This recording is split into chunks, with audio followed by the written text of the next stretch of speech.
Bonjour à tous et nous vous souhaitons la bienvenue dans cette autre analyse qui aujourd'hui s'intéresse aux rapports diplomatiques de plus en plus conflictuels entre la France et l'Algérie. Et lorsque viendra le moment de développer notre argumentaire, vous constaterez que c'est une tradition à la réalité que la France ainsi que l'Algérie entretiennent des rapports empreints de tension, des rapports diplomatiques bien entendu, parce qu'il y a d'autres rapports qui, elles, sont cordiales, notamment les rapports commerciaux, empreints de tension. Et par la suite, nous allons illustrer deux dynamiques qui sous-tendent cette écologie conflictuelle entre guillemets permanente dans les rapports diplomatiques entre l'Algérie et la France. Et avant qu'on y arrive, si vous ne vous êtes pas encore abonné à cette page, nous vous invitons à bien vouloir vous abonner à cette page pour parcourir avec nous l'ambition qui nous anime, la vision que nous avons, c'est-à-dire le traitement de l'actualité internationale dans le cadre de l'objectivité et surtout offrir une prestation pertinente. Nous voulons nous démarquer des autres matrices d'analyse en nous rassurant que l'objet scientifique, l'objet géopolitique soit conféré une analyse objective et pertinente. Et bien évidemment, nous avons besoin, notre besoin est prépondérant de votre soutien. Et ce soutien, pour qu'il se matérialise, nous vous invitons à vous abonner à cette page, à nous suivre, à la partager et in fine, nous livrer vos commentaires, vos impressions dans la section réservée aux commentaires.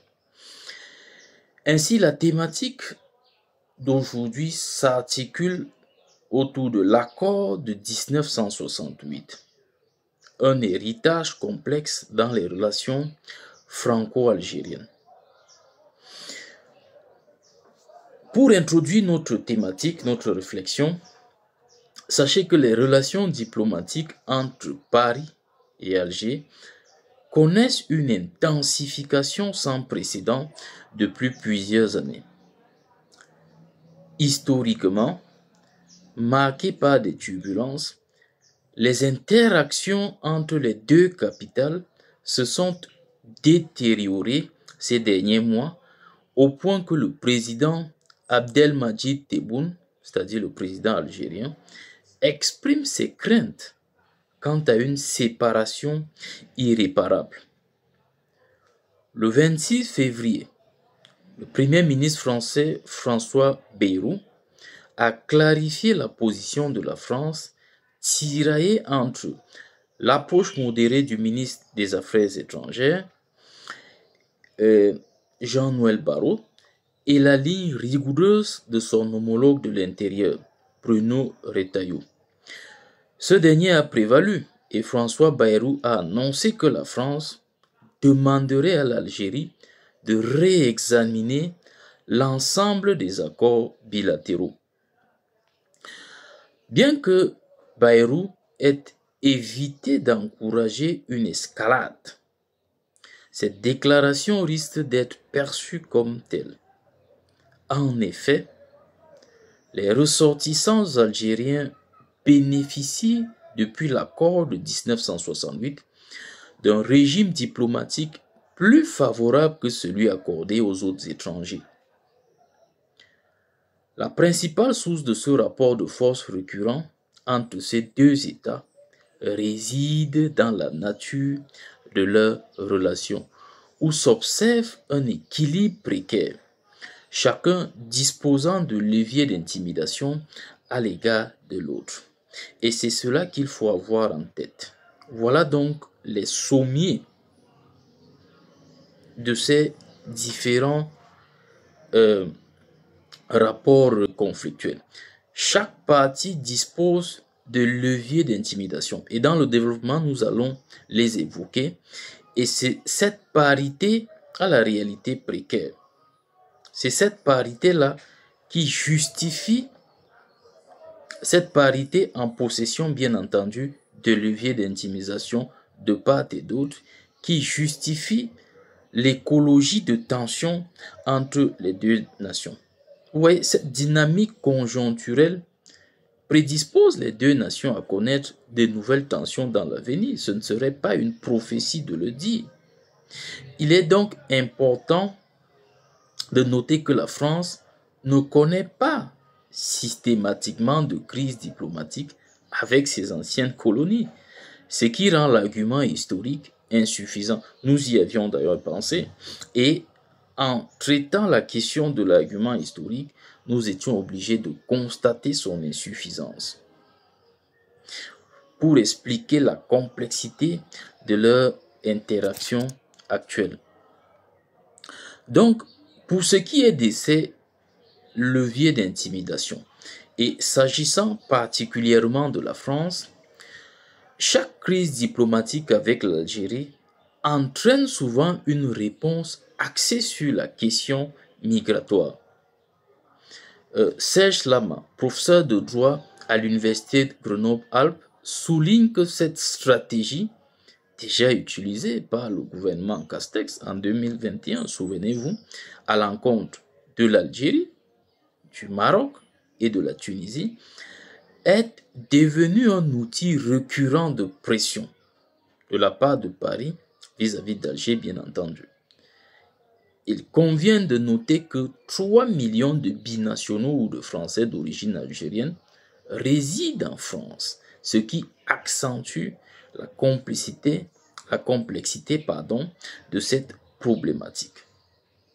Vous voyez, c'est une diaspora énorme et, pour ainsi dire, un véritable levier d'intimidation vis-à-vis de l'Algérie que dispose Paris.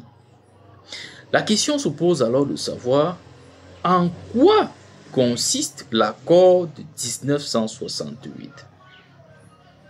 Cet accord relativement peu connu en France a été signé en décembre 1968, 6 ans après la conclusion de la guerre d'Algérie et des accords d'Évian.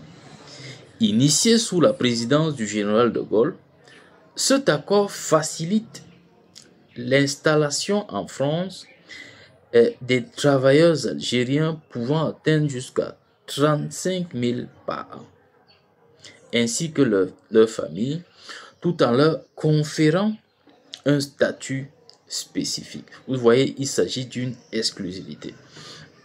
Les Algériens bénéficiant ainsi d'un régime particulier en France, distinct de celui des ressortissants d'autres pays. Par exemple, leur entrée sur le territoire français est simplifiée. Ils ont un accès accéléré à des titres de séjour d'une durée de 10 ans et ils jouissent de la liberté d'établissement pour exercer d'activités commerciales ou professionnelles indépendantes. L'accord de 1968 a été révisé à 3 reprises. En 1985, 1994 et 2001, mais ces principes fondamentaux ainsi que les dérogations aux droits communs ont été amplement préservés. Qui plus est, en tant que traité international, cet accord a une valeur supérieure à celle des lois nationales, conformément à la Constitution de la République française. Ainsi, les Algériens résidant en France ne sont guère soumis aux récentes législations adoptées sur l'immigration. Maintenant, s'agissant de l'Algérie, nous sommes toujours, souvenez-vous, dans les leviers d'intimidation que dispose chaque nation pour générer l'environnement conflictuel perpétuel qui existe entre les deux nations. Le levier économique est crucial pour Alger. Selon Guev Porter, directeur du cabinet North Africa Risk Consulting, la stabilité de l'Algérie est d'un intérêt stratégique pour la France, principalement, mais pour les pays de l'Union européenne. Voyez-vous, en effet, au troisième trimestre de 2024, l'Algérie se positionnait comme le troisième plus grand fournisseur de gaz naturel et de gaz naturel liquéfié pour l'Union européenne. Bien qu'Alger n'ait pas encore adopté de mesures de représailles officielles, les entreprises françaises présentes sur le territoire, environ 6 000 au total, font face à des ralentissements et à des blocages dans l'obtention d'autorisations selon plusieurs sources informées. En l'occurrence, l'usine Renault, qui devrait reprendre sa production dans la région cet été, n'a toujours pas reçu son agrément. Michel Bissac, président de la Chambre de commerce et d'industrie algéro-française, souligne que la surenchère permanente et l'hystérisation du débat en France ne favorisent pas les opérateurs économiques français et algériens engagés dans des échanges commerciaux. Il déclare: on ne peut pas ignorer 4,5 milliards d'euros d'exportations françaises vers l'Algérie. Si les Algériens choisissent de remplacer les produits français par ceux de Chine, de Turquie, etc., ils n'auront aucun problème. Ceci constitue donc un avertissement pour la France, qui pourrait subir des pertes significatives, comme cela a été le cas avec les exportations de blé récemment. Vous voyez, l'Algérie, l'un des principaux clients du blé français pour sa production de pain, se tourne désormais presque exclusivement vers des fournisseurs russes. Bien que cette tendance soit antérieure, elle a préexisté la crise actuelle, celle-ci n'a pas non plus contribué à améliorer, comme le déplore le président de la Chambre de commerce. Il est cependant essentiel d'explorer la racine de la crise actuelle.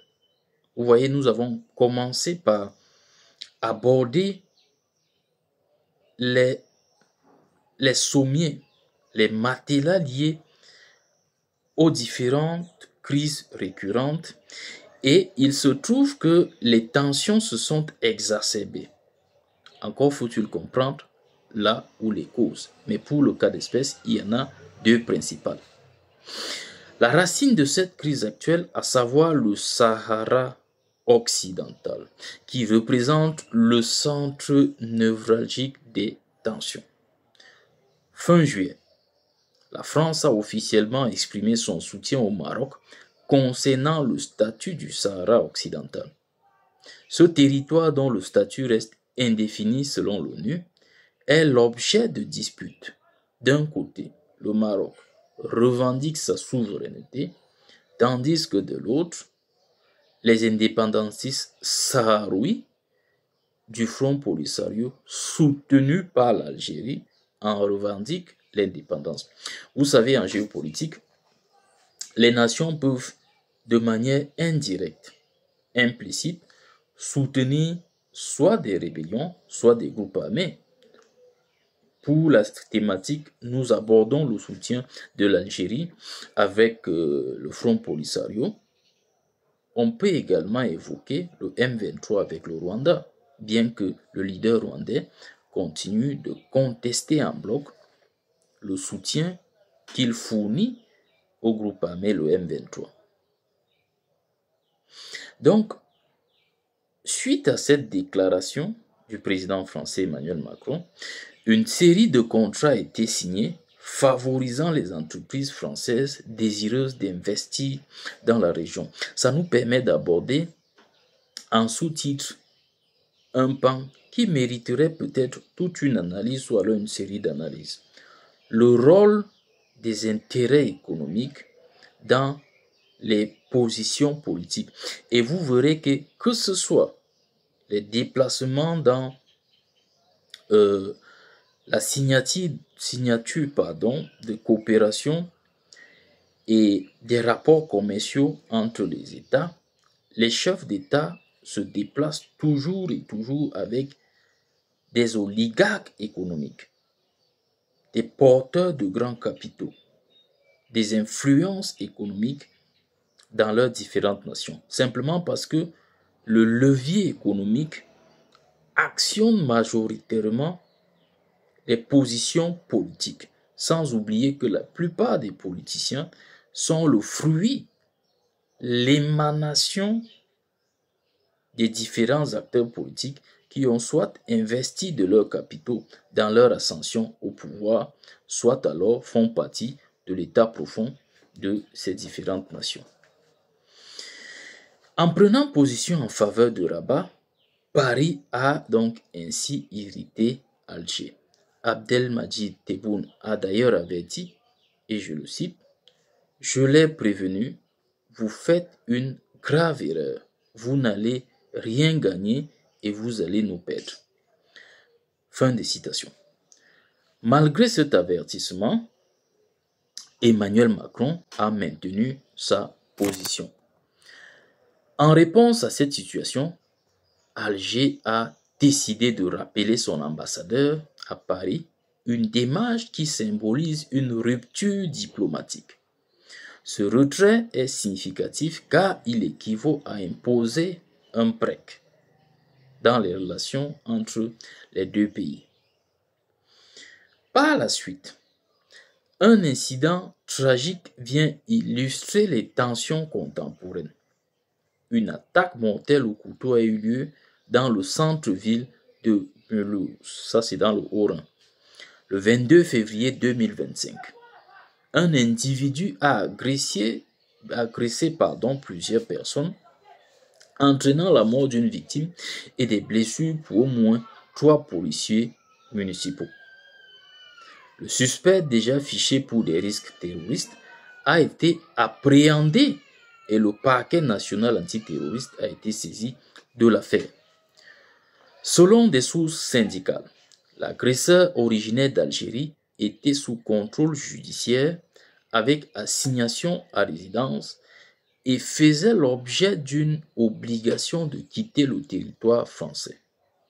Le Premier ministre François Bayrou a exprimé son indignation face au refus de l'Algérie de reprendre l'assassin de Mulhouse, affirmant que ce pays avait rejeté cette demande à 10 reprises, avant que l'individu ne commette son acte violent.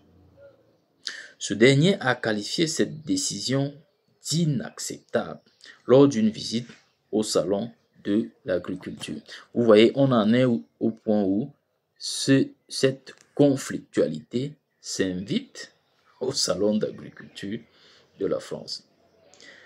Au demeurant, les relations diplomatiques entre la France et l'Algérie traversent une période de crise marquée par des tensions croissantes exacerbées par des divergences sur des questions stratégiques et historiques.